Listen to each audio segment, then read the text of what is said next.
A, the idea is going to change dramatically over a period of time.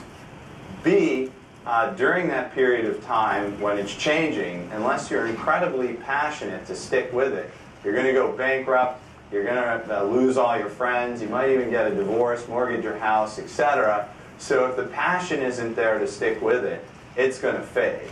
So some of the things that are important to look for as motivators are things like what makes you angry. When you look around the world, it's something that bothers you. What excites you? What that has consistently excited you over years?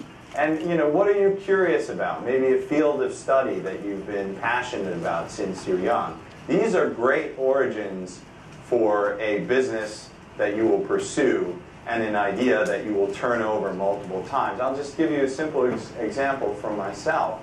I've been the CEO of startup companies for 15 years. I'm currently running my 8th company. It fucking sucks.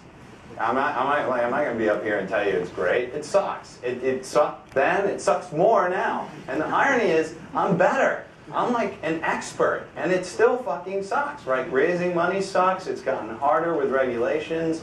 Employing people is harder. Everyone wants more, and they think they're the best in the world, and they graduated with like a middle-of-the-class average in theirs, but they blame the world for their problems. I mean, the reality is, it's gotten harder. I've gotten better, and in fact, the whole thing has just gone lower than it was when I started. And so the thing that angers me and what wakes me up in the morning and motivates me to do what I do is said, fuck that, I'm going to fix it.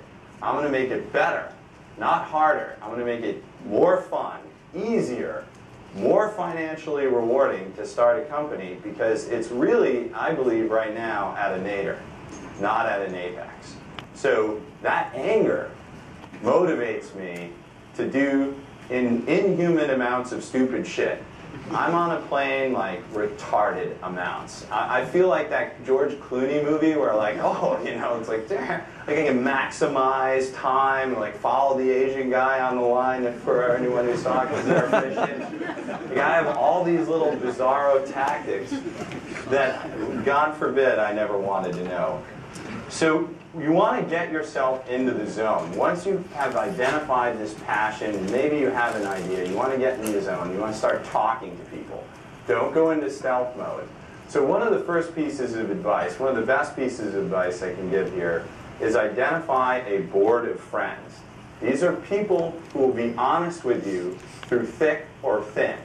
And if it's a stupid idea, they won't be afraid to say, hey, Joe or Sally, that's dumb. You should abandon it. Now, you might have others that say that it's good, but you need to find this balance between, taking their feedback and ignoring their feedback. And let me talk about that for a second. But the most important thing is that this board of friends commits to always being honest with you, at least about what they think, regardless of the circumstances. There's no politics, no bullshit. So I look at the early stages of an idea like paper mache, right?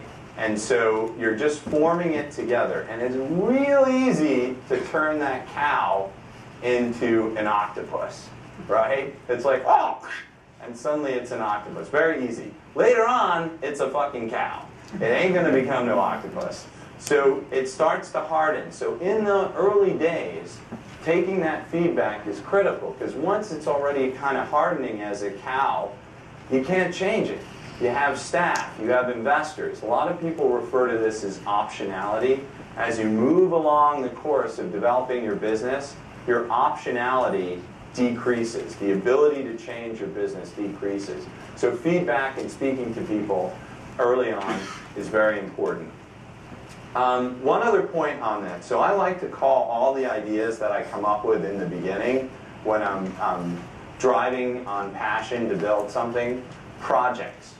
Anyone want to take a guess why I call it a project? Some people know, so don't say it. You can yell. There's no stigma of shutting it down. Damn right. Who said that? If I had money, I'd give you some. You get invisible money. Get used to it, because that's all you're going to have for a long time. How many people here are a founder?